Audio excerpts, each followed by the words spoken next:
예, 할렐루야. 교회 소식을 알려드리도록 하겠습니다. 어, 돌아오는 3월 3일 금요 선교 연합 예배에는 염상우 목사님께서 이곳에 직접 오셔서 예배를 섬겨주실 예정입니다. 여러분들도 함께 오프라인에 오셔서 예배를 좀 드리셨으면 좋겠습니다. 어, 그리고 지난주 수요일에 우리 노현명 강사님이 독일어 영상 예배를 처음으로 준비해서 송출했습니다. 어, 독일어 예배를 저는 드렸을 때 독일어가 무슨 말인지 하나도 몰랐어요. 그런데 노희모 강사님이 예배가 마치고 맨 마지막에 이런 얘기를 하는 걸 제가 들었어요. 한국어로 쭉 설명을 하고 나서 어떤 얘기를 했냐면 예전하고 지금하고의 차이를 얘기를 했는데, 예전에는 설교를 하는 것이 너무나도 힘들고 어렵고 고통스러웠는데 어, 수요 예배를 준비하면서 독일어 예배를 준비하면서 하나님의 말씀을 조금 더 깊게 알아가는 시간을 체험했다고 그러더라고요. 또 그게 어, 노현명 강도사님 스스로에게 굉장히 기쁨이 되었고 또 힘이 되었다는 얘기를 제가 영상을 통해서 보게 되었습니다. 아, 너무나도 저는 감사하더라고요. 아, 저희들이 수요 예배를 세우는 데 있어서 기쁨으로 예배가 세워지고 있구나. 어, 비록 시행착오는 많이 겪었지만 노현명 강도사님이 말씀을 이렇게 배우는 게 재밌어졌다라는 얘기를 들었을 때 참 제 마음에 기쁨이 되었습니다. 제게 기쁨이 된 게 아니라 하나님께서 기뻐하시겠다라는 그런 마음이 들었던 것이죠. 어, 다음 주에는 우리 박영수 전사님이 예배를 이제 드리게 될 텐데, 이제 밴쿠버에서 이제 캘거리에서 캐나다 캘거리에서 밴쿠버로 어, 이사를 간다고 합니다. 차로는 9시간 걸린다고 하더라고요. 그래서 UPS로 짐을 먼저 탁송을 시키고 보내고 그리고 나서 어, 이제 한 이틀에 걸쳐서 이제 차로 이동을 한다는 얘기를 제가 들었습니다. 어, 여러분들 생각나실 때마다 기도해 주시고, 특별히 어, 우리 박영수 전도사님도 굉장히 힘들고 어려운 상황과 환경 가운데서도 이렇게 말씀에 창념하는 그런 기쁨을 어, 체험하고 또 그러한 것들을 또 나누는 그런 예배가 잘 세워졌으면 좋겠습니다. 음, 그리고 저희들이 어, 이제 그 매주 주일마다 이제 영상으로 드리던 이제 라이브로 해서 드렸지 않습니까? 이제 그 영상으로 라이브를 해서 드리던 그 예배를 저희들이 이제 종료하고, 팬데믹이 사실상 끝났기 때문에 종료하고 이제 대면 예배로 전환을 했는데 이게 개척교회 현실은 대면 예배가 더 힘들어요. 왜냐하면 사람들이 안 오기 때문에. 그래서 여러분들이 가급적이면 대면 예배를 드릴 수 있도록 더욱더 힘쓰고 애써 주셨으면 좋겠고, 어, 이렇게 더 풍성한 그런 예배들을 이렇게 예배로 또 영상으로 또 송출이 되었으면 좋겠습니다. 요새 제 아내와 제가 열심히 전하는 게 하나 있습니다. 그것은 올 여름입니다. 올 여름 8월과 9월, 8월에는 캐나다 아우리치, 그리고 9월에는 베트남 비전 트립이죠. 저희들이 준비하고 있습니다. 9월서부터는 추석 연휴를 맞이해서 연휴 기간을 활용을 해서 저희들이 갈 예정이고요. 캐나다 인디언 원주민 단기 선교 같은 경우에는 저희들이 많은 비용이 들어가기 때문에 많은 사람이 갈 수 있을 것이다라고 생각하지는 않지만 그래도 저희들이 원주민 선교를 위해서 기도해 주시고, 또 거기에서 저희들이 무엇으로 동참할 수 있는지를 함께 생각해보는, 또 나눠보는 그런 시간이 있었으면 좋겠습니다. 어느 분이 그러더라고요. 우리는 다 남한테 주면 우리는 어떻게 성장하냐고. 예, 나누는 게 성장입니다. 예, 나누는 게 성장이에요. 나눌 수 없는 것도 나누는 게 성장입니다. 예, 우리가 움츠리고 또 움켜쥐고 또 우리 자신을만 돌아보게 되면은 그거는 소망이 없어요. 왜냐하면 저와 여러분들이 스스로 갖고 있는 것들은 한계가 있기 때문에 그 유한한 걸 가지고 저희들이 새로운 비전과 새로운 꿈과 소망을 꿈꾼다는 것은 그건 있을 수가 없습니다. 어, 힘들고 어려운 시기일수록 저희들이 가급적이면 우리 안에 있는 것을 흘려보내야 합니다. 제가 그런 생각이 났어요. 제가 저희 집이 되게 힘들었을 때, 제가 교수자 생활할 때, 교회 노숙자 생활을 할 때, 한 번은 저희 집에 제가 청년부 리더였는데도 불구하고 한 청년이 저희 집에 와보고 싶었나 봐요. 그래서 오고 싶다고 그래서 그냥 오라고 그랬어요. 그 친구는 잘 살거든요. 그 친구는 잘 살아요. 부자예요. 저희 집에 오겠다고 그래서 저희 집에 오라고 그랬어요. 왔는데 손님이 오니까 그냥 대접할 수 없잖아요. 주머니를 뒤져보니까 돈이 없었어요. 근데 마침 주머니에 만 원이 채 안 되는 현금이 있었어요. 그래서 그 사재를, 그 돈을 털어가지고 도너츠 가게에 갔어요. 도너츠 가게에 가서 정말 최선을 다해서 예수님이 오신다라는 심정을 가지고 그걸 털었어요. 다음을 생각하지 않은 거죠. 털어서 정성을 다해서 그 친구가 왔을 때에 석호라고 하는 친구였는데 치과 공부한다고 그 친구인데 그 친구를 정성스럽게 대접했어요. 돈이 없는데 없는 가운데서 있는 돈을 다 짜내가지고 했어요. 그 친구는 대수롭지 않게 먹었을 수 있어요. 그 친구는 다 먹고 나서 그리고 많은 교제를 하고 그리고 돌아갔어요. 그 친구하고 지금 저하고의 차이가 시간이 많이 흘렀잖아요. 벌써 그건 한 20년 가까이 흘렀는데 20년 이상을 흘렀는데 그 친구 얘기를 제가 얼마 전에 들었어요. 여전히 그 나이 드신 어머님만 계셔서 어머니를 간호하면서 병수발하는 거죠. 하면서 하루하루 낙이 없이 산다고 그러더라고요. 그 친구가 저한테 무슨 얘기를 했냐면 공부 외에는 다른 거 안 한다. 그냥 자기가 할 수 있는 거, 자기에게만 초점을 둔 거죠. 그때 주변에서 많은 사람들이 권면해주고 얘기를 해줬어요. 그 얘기를 다 안 들었어요. 본인이 뭔가 비전이 있고 꿈이 있었음에도 불구하고 그것도 내려놓고 자기 자신만 되도록해 봤을 때 아무리 머리가 똑똑하고 탁월한 천재여도 그 친구는 자기만 생각했어요. 그 친구와 제 모습을 보고 어느 집사님이 그러더라고요. 도대체 청년 때 같이 활동했던 그 젊은 친구들은 다 어디 갔냐고. 다 떠나가고 없는 거예요. 결국엔 저만 남은 거죠. 그 친구가 저를 만나러 오라고 해도 안 와요. 예. 왜냐하면 자격지심이 강하니까. 제가 왜 이 얘기를 왜 하냐면 저희가 단기 선교를 준비하고 선교지에 가서 12개의 교회를 저희들이 직접 간접으로 섬기고 있는데 우리는 신앙인은 쥐켜쥐고서 힘이 되는 게 아니에요. 내려놓아야 우리가 뭔가를 또 할 수가 있는 거죠. 흘려보내야 되는 겁니다. 내 문제에 함몰돼 버리면 우리는 해결할 수가 없습니다. 그러한 저와 여러분들이 이런 점을 잘 알고 우리가 오늘 말씀을 통해서도 힘을 얻어서 저와 여러분들이 삶에 있어서 힘들고 어려운 일들을 잘 헤쳐나갔으면 좋겠습니다. 기도하겠습니다. 하나님 아버지 감사합니다. 오늘 말씀 일상생활의 힘이라는 제목을 가지고 저희들이 말씀을 나누고 은혜를 체험하려 합니다.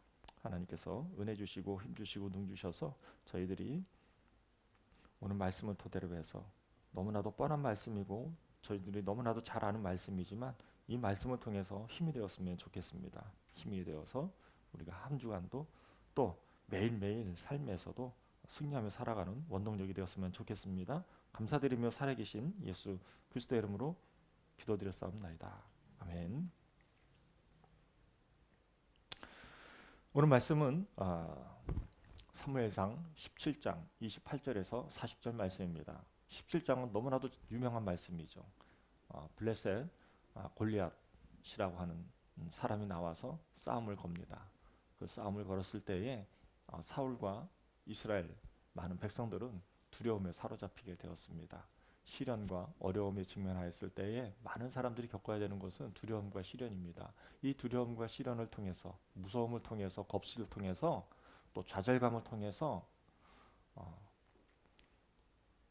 아무것도 할 수가 없었을 때, 그때 다윗이 형 엘리압에게 도시락을 갖다 주기 위해서 전쟁터에 갔다가 이 전쟁 상황을 보게 된 거죠. 전쟁 상황을 보게 되고 나서 다윗이 뭐라고 얘기를 합니까? 다윗이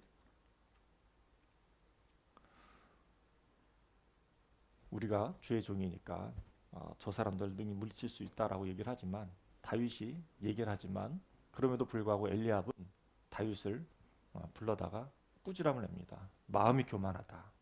또 뭐라고 말합니까? 28절 말씀해 보니까 내가 어찌하여 이리로 내려왔느냐 하고 노발하는 것을 28절 말씀을 통해서 보여주고 있습니다. 제가 생각을 해봤어요. 어떤 생각을 해봤냐면, 엘리압이 다윗을 보고 화를 냈잖아요. 그 왜 화를 냈을까? 예전에는 몰랐던 거예요. 네, 묵상하면서 알게 된 거죠. 지금 상황이 어떤 상황입니까? 블레셋에서 골리앗이 어떤 사람입니까? 제가 골리앗 17장 4절에서 7절 말씀을 보니까 이렇게 되어 있습니다. 블레셋 사람들의 진영에서 싸움을 도두는 자가 왔는데, 싸움을 도두는 자죠.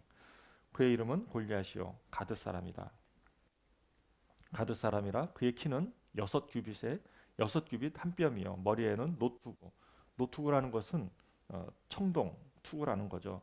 몸에는 비늘 갑옷을 입었으니 그 갑옷의 무게가 놋 5천 세겔이며 그의 다리에는 놋 각반을 찾고 어깨 사이에는 놋 단창을 메었으니 그 창자루는 배틀채 같고 창날은 철 600세겔이며 방패든 자가 앞서 행하더라. 방패든 사람이 앞서가고 엄청난 거구에 청동으로 된 갑옷을 입고 또 각대도 하고 뭐 이렇게 완전 무장을 하고 싸움을 도두는 자가 온 겁니다. 이 사람이 바로 골리앗이에요.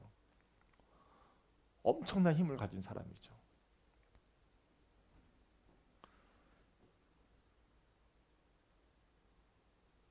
이 사람하고 지금 맞서 싸우는 사람이 누굽니까? 엘리압입니다. 엘리압. 다윗의 형 엘리압. 그런 사람을 딱 봤는데 다윗이 하는 말이 있었어요. 다윗이 무슨 말을 했는가? 다윗이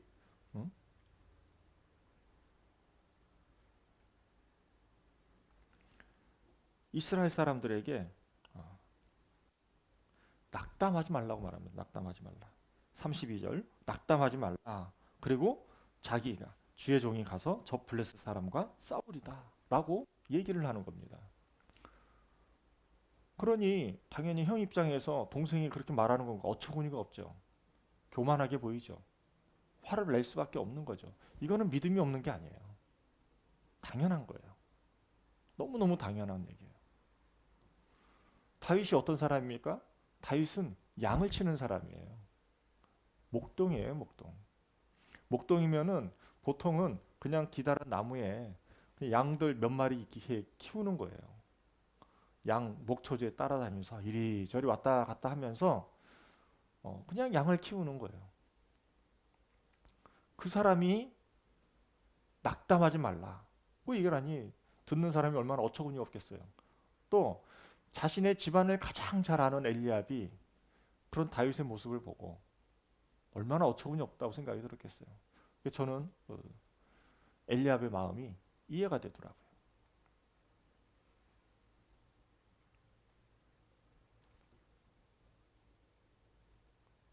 너무나도 당연한 상황. 다윗이 이상하고 엘리압이 정상인 상황이에요, 사실은. 근데 우리가 저와 여러분들이 오늘 말씀을 너무나도 잘하니까 그러니까 다윗이 의롭고 다윗은 결과적으로 골리앗을 이기고 뭐 이런 것들을 저희들이 다 알고 있으니까 그렇지 이 상황을 보면 실제로 그렇지가 않다는 얘기입니다. 제가 이 말씀을 묵상하는 가운데서 저와 여러분들에게 있어서 골리앗은 무엇일까라는 생각을 해보게 되었어요.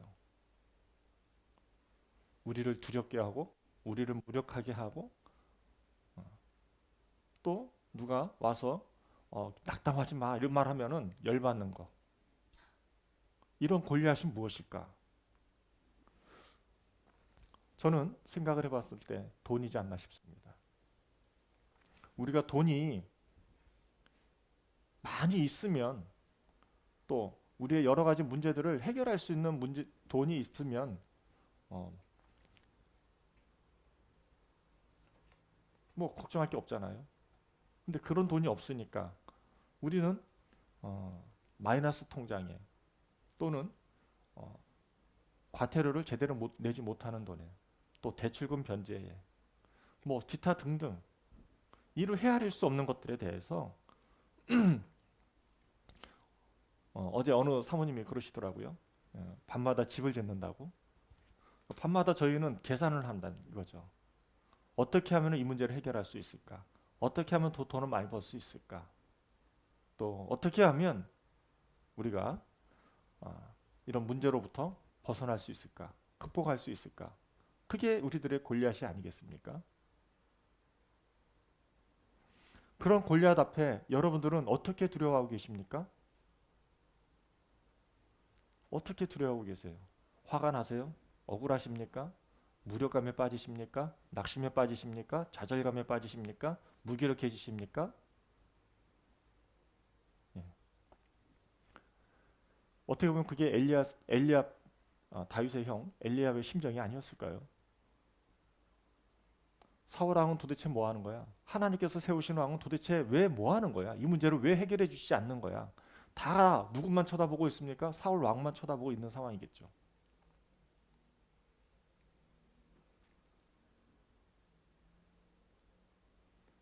여러분들의 사울 왕은 누구입니까? 우리는 믿음을 보기보다 사울 왕을 찾는다는 거죠. 왜? 이 문제를 해결할 수 있는 사람.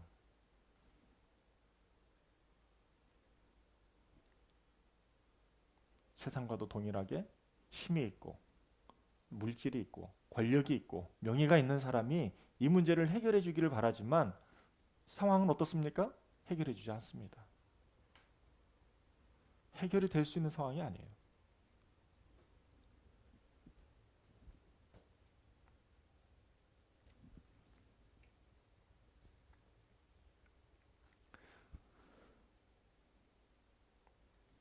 너무나도 힘들고 어려운 상황에 처해 있는 저와 여러분 또 이 땅의 많은 교회들 또 전 세계적으로도 어려움을 겪고 있는 사람들, 신앙인들 우리는 도대체 어떻게 살아야 하는 것일까요?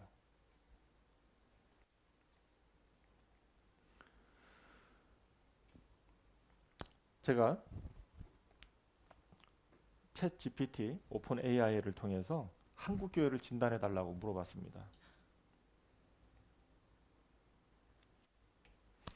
한국 교회 한국 교회가 지금 어떤 상황이냐라는 얘기를 물어봤을 때에 챗봇이 이렇게 얘기했습니다. 코로나19 팬데믹 영향을 많이 받았다고 말합니다. 그래서 팬데믹으로 인해서 교회는 새로운 예배 방식에 대해서 적응해야 하고 전통적인 그런 예배 방식을 변경해야 했다고 진단하더라고요.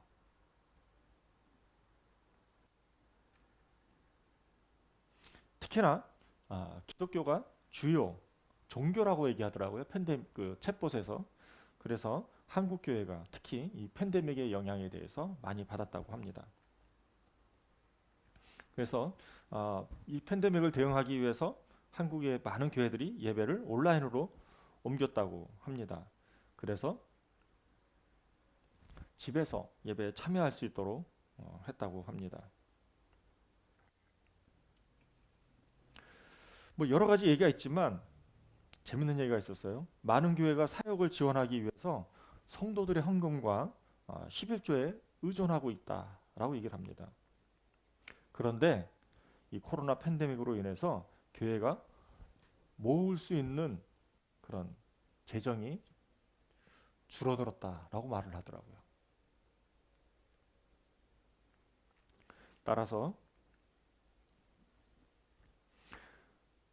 코로나19, 포스트 코로나19 이후에 새로운 현실에 대해서 교회는 적응해야 한다. 그리고 또 잠재적인 전도, 새로운 새신자들에게 다가가야 하고 또 새로운 수입원을 개발해야 한다. 또 예배가 좀 더 예배답게 하기 위해서 계속 기술을 수용을 해야 한다. 뭐 이런 얘기들을 챗봇이 진단했습니다. 여러분들 공감되십니까? 네, 저도 공감이 됩니다. 오늘 도대체 무슨 설교를 하시려고 저렇게 얘기하시나라고 생각이 드실 것입니다. 저와 여러분들은 힘들고 어려운 상황에 처했을 수 있다라는 얘기입니다. 누구처럼요? 엘리압처럼. 우리는 엘리압처럼 골리앗보다 더 센 힘을 기다리고 있는 것입니다. 돈 문제면 이 돈 문제를 해결할 수 있는 돈을 누군가 이 돈을 줄 사람을 또 기적을 찾는다는 것이죠. 그 모습이 마치 예수님의 모습인 것으로 생각한다는 것입니다.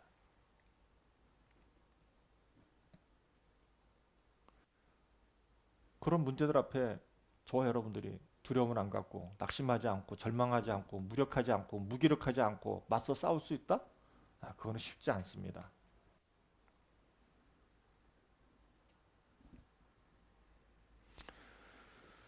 두 번째로는 다윗이 두려워하지 말라, 낙담하지 말라라고 하면서 그 군사들이 있는 데서 조그만 아이가 힘을 내라고 장병들을 격려하고 있습니다. 이 소식을, 이 상황을 본 어떤 사람이 사울에게 보고하는 것이죠. 그래서 사울이 이 다윗을 부릅니다.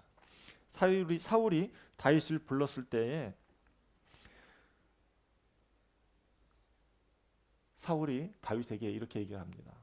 이제 그만해라. 너는 나가서 싸울 수 없으니까 그냥 조용히 있어라. 그냥 다독이는 겁니다.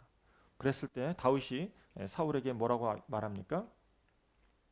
그 33절에 보니까 사울이 다윗에게 이르되 내가 가서 저 블레셋 사람과 싸울 수 없으리니 너는 소년이요 그는 어려서부터 용사입니다. 골리앗을 말하는 거겠죠. 그랬을 때에 34절서부터 우리 37절 말씀을 한번 읽어보도록 하겠습니다. 35절부터 시작. 내가 따라가서 그것을 치고 그 입에서 새끼를 건져내었고 그것이 일어나 나를 해하고자 하면 내가 그 수염을 잡고 그것을 쳐 죽였나이다. 주의 종이 사자와 곰도 쳤은즉 살아계시는 하나님의 군대를 모욕한 이 할례받지 않은 블레셋 사람이니까 그가 그 짐승이 하나와 같이 되리이다. 또 다윗이 이르되 여호와께서 나를 사자의 발톱과 곰의 발톱에서 건져내셨은즉 나를 이 블레셋 사람의 손에서도 건져내시리이다. 사울이 다윗에게 이르되 가라 여호와께서 너와 함께 계시기를 원하노라. 다윗이 사울을 설득했을 때에 사울이 그것을 받아들이는 장면입니다. 아멘. 다윗의 생활이 어땠습니까? 목동이었잖아요. 여러분들 이스라엘의 양을 키우는 건 어떤 거냐면 허허 벌판 같은 광야와도 같은 곳에서 양을 키우는 겁니다. 무슨 말이냐면은 사자나 곰이 나타나잖아요. 피할 수가 없어요. 나무가 없기 때문에. 나무가 없어요. 블레셋은 여매가 있으면 사해 그 남쪽에서 좌측에 지금은 가자지구인데 그쪽에 살았던 사람들입니다. 그런데 이 사람들이 쳐들어왔어요. 그러면 양을 키우는 사람들이 어디서 생활했겠습니까? 광야죠. 그 높은 산이나 깊은 고리나 살 수 있는 곳은 없으니까.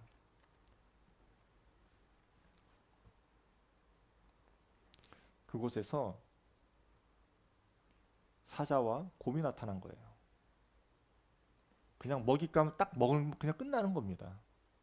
사람이 사는 것 자체가 기적이에요. 그런 곳에서 다윗은 사자와 곰을 대적했던 것입니다. 그게 늘상 몸에 익숙했던 거예요.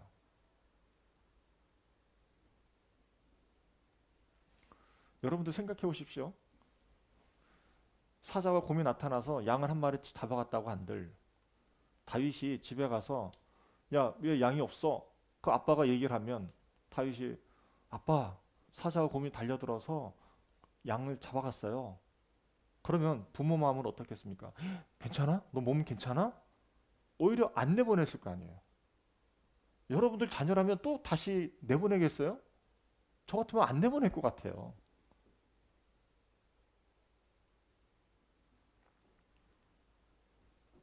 그런데 다윗은 매일매일 삶에서 양을 지키면서 사자와 곰과 맞서 싸우면서 생활을 했다는 것입니다.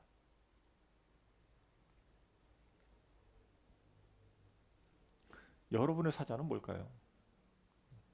여러분의 곰은 무엇일까요?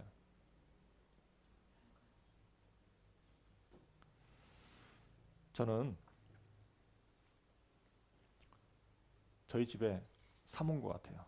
예, 와이프, 아내, 사자와 곰이죠. 저를 그냥 잡아먹으려고 막 이렇게 덤비는 사람 같이. 네, 어쨌든 다윗은 생활이 늘상 사자와 곰으로부터 달려드는 상황에서 살아가고 있었습니다. 여러분들 사자와 곰을 한번 보신 적이 있습니까? 특히나 어, 캘거리의 곰은 또 사자는 좀 특별합니다. 왜 특별하냐면 바로 앞에서 볼 수 있어요. 사자 발이 얼마나 큰지 모릅니다. 그 사자가 화를 내면서 덤벼들면서 뭔가 양을 잡아먹으려고 할 때 그 사자와 맞서 싸운다? 그거는 정말 무서운 겁니다. 여러분도 알다시피 사자의 앞발이 얼마나 힘이 셉니까? 엄청 셉니다.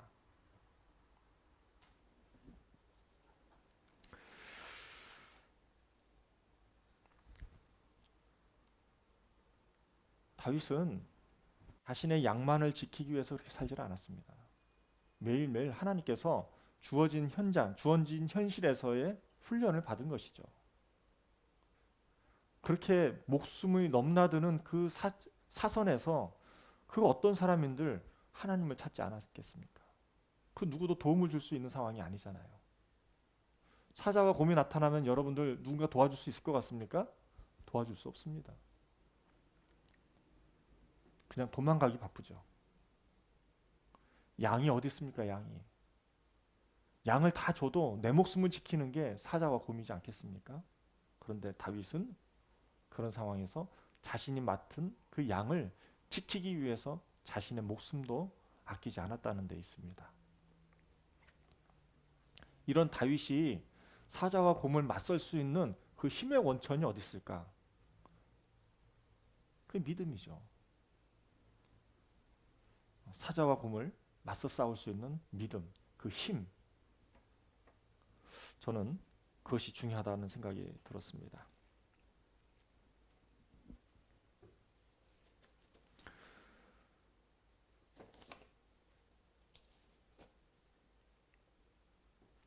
오늘 말씀 다윗과 골리앗을 통해서 다윗은 골리앗과 맞서 싸우기 위해서 돌 다섯 매끄러운 돌 5개를 가지고 물맷돌을 가지고 골리앗과 맞서 싸우기 위해서 갑니다. 사울이 다윗에게 갑옷 투구와 갑옷을 입혔지만 그게 익숙하지 않아서 자신이 익숙한 대로 가는 거죠. 이게 중요합니다. 자신이 익숙한 대로 가는 것. 자신이 늘상 양을 지키면서 사자와 곰을 대적했던 그 익숙한 것으로 가는 것입니다.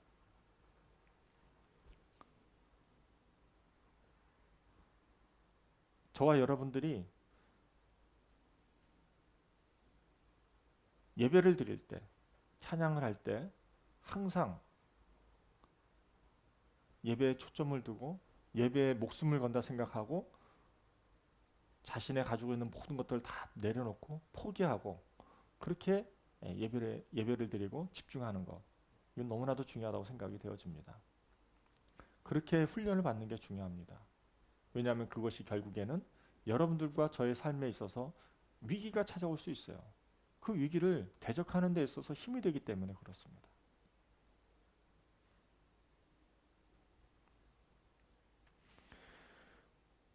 사무엘상 17장 28절에서 40절 말씀을 통해서 본문엔 나오지 않지만 하나님의 말씀이 있죠. 하나님 말씀이 무엇인가? 그것은 하나님의 공의는 무엇인가? 그것은 아무리 척박하고 희박한 상황이라 할지라도, 가능성이 없는 상황이라 할지라도 하나님께서는 단 한 사람의 믿음의 사람을 통해서 어떻게 일하실 수 있는지를 보여주고 있다는 것입니다. 그게 오늘 말씀의 핵심이에요. 여러분들은 다윗이 크게 보이십니까? 그러면 작게 보셔야 합니다. 하나님의 눈으로 결과론적으로 봤을 때 다윗은 커 보이지만 사실은 오늘 본문만 놓고 보면 다윗은 보이질 않아야 돼요. 그렇게 희박한 상황에서, 가능성이 없는 상황에서 하나님께서 이 사람을 통해서 어떻게 역사하고 계시는가? 이게 하나님의 공이라는 거죠.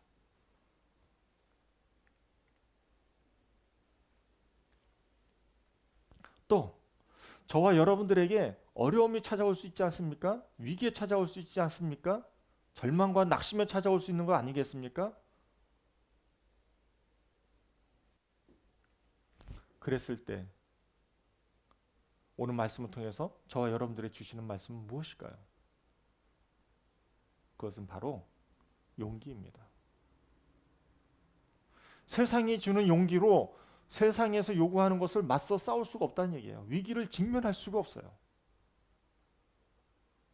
하나님께서 주시는 용기로야만이 우리는 두려워하지 않고, 절망하지 않고, 낙심하지 않고, 낙담하지 않고, 무력하지 않고 정면으로 맞서 싸울 수가 있다는 것입니다. 그게 오늘 말씀을 통해서 주시는 핵심 메시지 두 가지입니다. 이게 일상생활에 힘이 되어야 한다는 것이죠.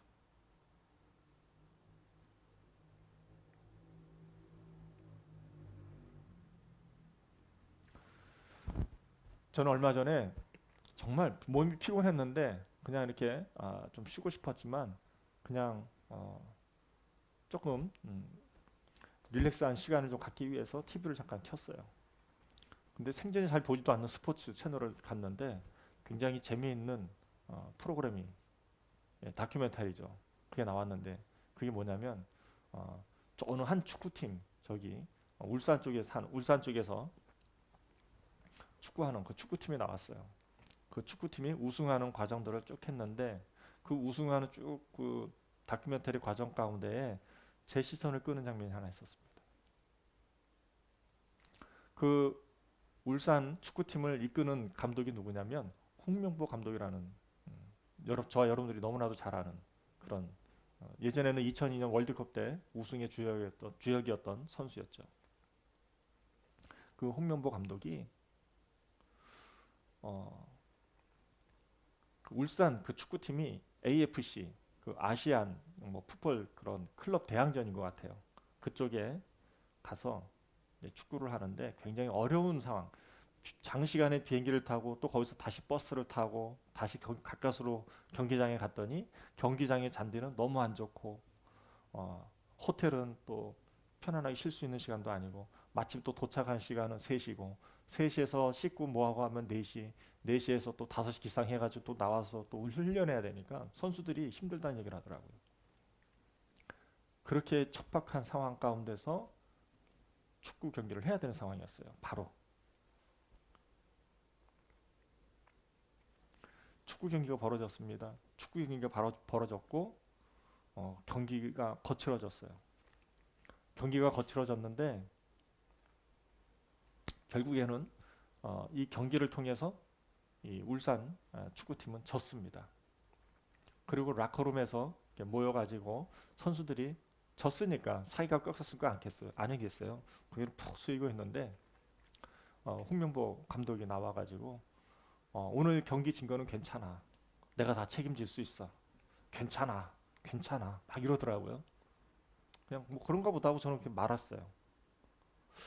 그런데 반전이 생겼어요.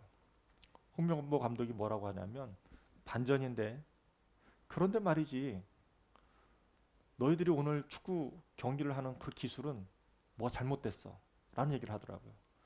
한국에서 축구하던 그 습관을 가지고 경기를 한 게 잘못됐어 라고 하는 거예요. 대표적인 예로 몸싸움이 있지 않습니까? 몸싸움을 하면 툭툭 몸싸움이 하는데, 거칠게 몸싸움을 하는데도 불구하고 이 선수들은 퍽퍽 나가 떨어지면서, 그냥 나가 떨어지는 게 아니라 아! 아! 이랬다는 거예요. 이 홍명보 감독의 말에 의하면. 여기저기 그러고서는 축구 선수들이 다시 일어나서 뛰는 게 아니라, 이 선수들이 다 누굴 봤냐면은 감독만, 저기 심판만 봤대요. 하고 넘어지고 나서 심판을 봤는데 심판은 휘슬을 안 불어요. 근데 남은 선수는 막 다 뛰어. 홍명보 감독이 그 부분을 지적한 거예요. 그러고 나서 앞에 있는 양동이를 발로 차면서 이게 팀이야! 이게 팀이냐고! 하면서 그 라커룸의 분위기가 확 바뀌었어요. 너희들이 한국에서 축구하는 버릇이 일로 그대로 오니까는 그러는 거야. 그러니까 한국에서 축구하다가 넘어지면 소리를 하면은 심판은 그냥 휘슬만 분다는 거예요. 그러면 거기서부터 다시 플레이가 되는데, 여기서는 그게 아닌 거예요. 저와 여러분들은 심판을 보고 있습니까? 아니면 우리는 다시 일어나서 해야 됩니까?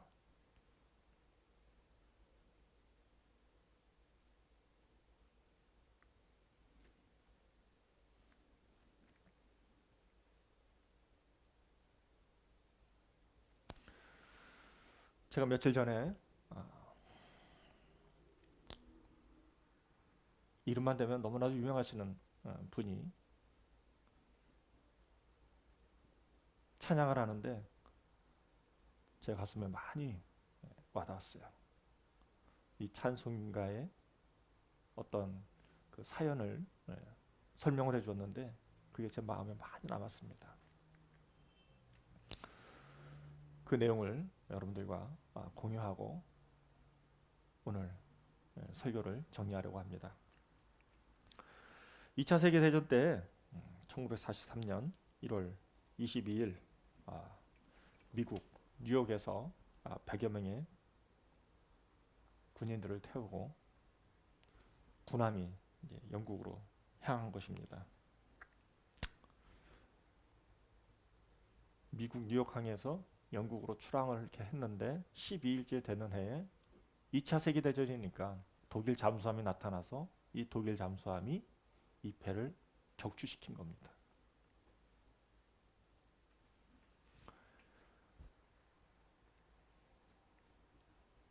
배가 침몰하게 됐습니다.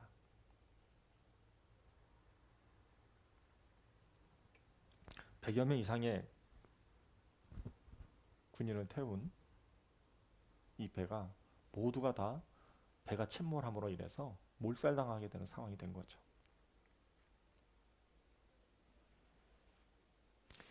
여러분들, 배가 갑자기 침몰하면 아수라장이 되지 않겠습니까?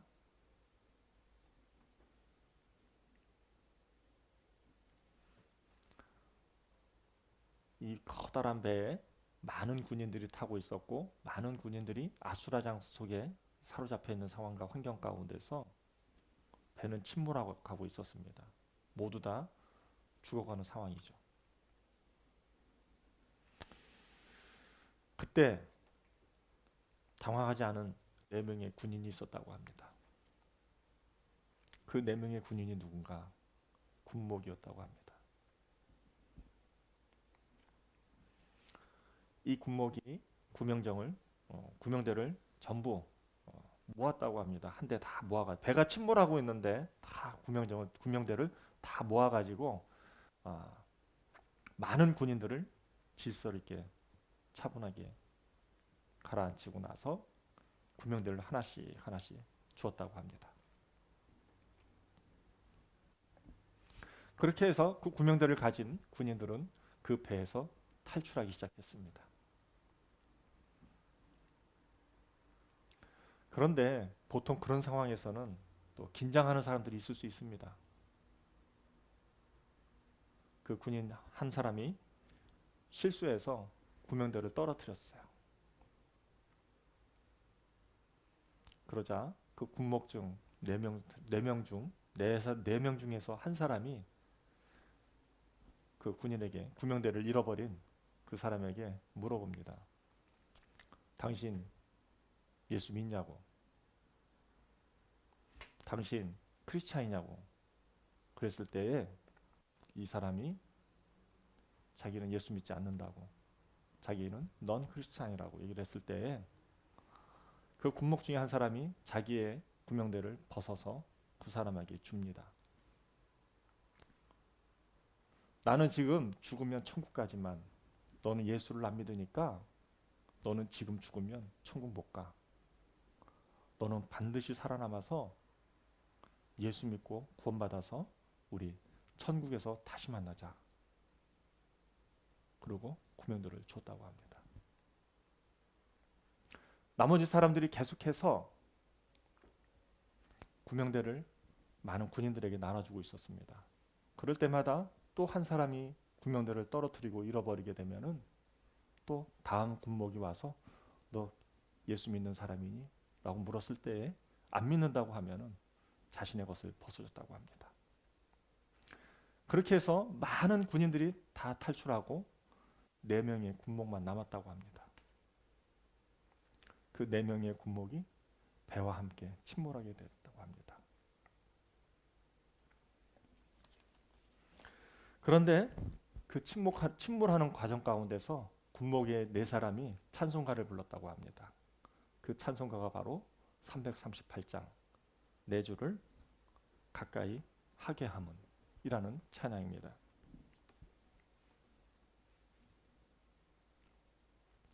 군목들이 구명대를 나눠줄 때 부르던 찬송인데요. 이렇게 불렀다고 합니다. 내 주를 가까이 하게 함은 십자가 짐 같은 고생이나 내 일생 소원은 늘 찬송하면서 주께 더 나아가기 원합니다. 이렇게 찬양을 하다가 이 사람들이 군명대를 다 나눠주고 배가 침몰하는 그 시점에 찬송가가 들리는데 이게 바로 3절이었습니다. 천성에 가는 길 험하여도 생명길 되나니 은혜로다. 천사 날 부르니 늘 찬송하면서 주께 더 나아가기 원합니다. 그러면서 배는 침몰해 가고 4명의 군목은 전사했다고 합니다.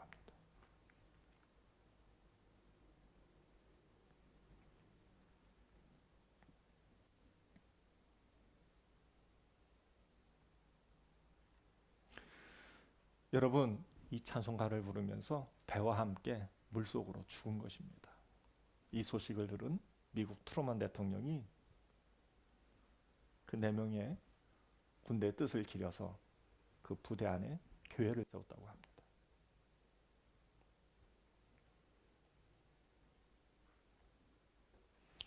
필라델피아는 이 4명의 군목을 기리기 위해서 또 우표도 발행했다고 합니다. 사랑하는 성도 여러분, 사랑하는 동역자 여러분,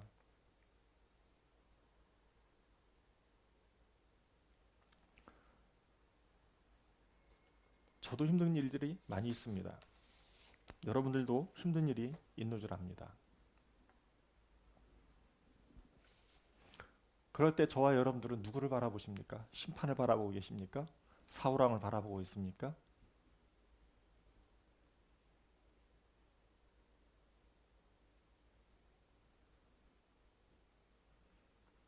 저와 여러분들을 다시 일으켜 세워주는 그 힘은 무엇에 있습니까? 오늘 말씀을 통해서 다윗은 주의 종이라고 표현했어요. 하나님을 늘상 봤죠. 매일매일 죽음의 삶 가운데서 하나님을 봤습니다. 그러나 많은 사람들은, 거의 대다수의 사람들은 누굴 봤습니까? 사울 왕을 봤습니다. 사울 왕이, 우리의 왕이 나를 지켜주고 나를 보호해주고 내 생계 문제도 해결해주고 내 경제 문제도 해결해주고 모든 관심이 다 그쪽으로 갔습니다. 그러나 우리의 삶은 여전히 사자와 싸우고 곰과 싸우면서 하루하루 죽을 것 같은 그 삶에서도 다윗은 하나님을 봤습니다. 곰과 사자와 맞서 싸우면서 발톱에서 죽을 그 지경에까지 다다랐음에도 불구하고 다윗은 하나님께서 나를 지켜주셨다고 고백을 합니다. 하나님께서 주시는 힘으로 발톱에서 나온 것이죠. 4명의 군목은 많은 군인들을 탈출시키고 나서 찬송가를 부르면서 배와 함께 죽었습니다. 죽음까지도 넘어설 수 있는 힘, 그게 용기 아니에요. 그 용기가 어디에서 나왔어요? 믿음이잖아요. 그 믿음으로 우리는 죽을 수 있어요. 그러나 죽어도 어떻게 죽느냐가 중요하죠. 흘려보내는 죽음이 중요한 겁니다. 나살자고 구명대 입고 탈출할 수 있지만 다윗을 보면 나살자고 전쟁터에서 도망친 거 아니잖아요. 저와 여러분들이 흘려보낼 수 있는 그런 믿음의 힘들이 있었으면 좋겠습니다. 매일매일 그러한 힘들을 갖춰서 정작 힘들고 어려운 일을 직면했을 때에도 우리가 그러한 용기를 발휘해서 그래서 힘들고 어려운 상황들을 극복해 나아가는 그런 믿음의 사람, 복된 사람, 주의 종들이 되실 수 있기를 주님의 이름으로 축복합니다. 기도하겠습니다. 하나님 아버지 감사합니다. 하나님, 저희들 오늘 반주자도 없고 여러 가지로 상황이나 환경이 굉장히 좋지 않았습니다. 그럼에도 불구하고 저희들이 오늘 말씀을 통해서 다윗이 믿고 의지했던 그 하나님, 그 힘으로 많은 사람들이 두려워하고, 많은 사람들이 두렵고 힘들어하고 무서워하고 공포스러워하고 그런 상황들이 믿음의 사람들에게는, 소수의 믿음의 사람들에게는 오히려 그것조차도 하나님에게 쓰임을 받아서 오히려 하나님께서 용기를 주시고 그러한 상황들을 구원해 주신다는 오늘 말씀의 진리를 저희들이 잘 깨닫고 저희들이 이 말씀에 힘입어서 하루하루 승리하며 살아가는 힘을 얻는 그런 사람들이 될 수 있도록, 또 하나님의 종들이 될 수 있도록 인도하여 주시옵소서. 감사드리며 살아계신 예수 그리스도의 이름으로 기도드렸사옵나이다. 이 시간에는 주기도문으로 오늘 모든 예배를 마치도록 하겠습니다. 특별히 새로 번역된 주기도문으로 우리가 주기도문 하겠습니다. 하늘에 계신 우리 아버지여, 하늘의 아버지의 이름을 거룩하게 하시며 아버지의 나라가 오게 하시며 아버지의 뜻이 하늘에서와 같이 땅에서도 이루어지게 하소서. 오늘 우리에게 일용할 양식을 주시고 우리가 우리에게 잘못한 사람을 용서하여 준 것 같이 우리 죄를 용서하여 주시고 우리를 시험에 빠지지 않게 하시고 악에서 구하소서. 나라와 권능과 영광이 영원히 아버지의 것입니다. 아멘.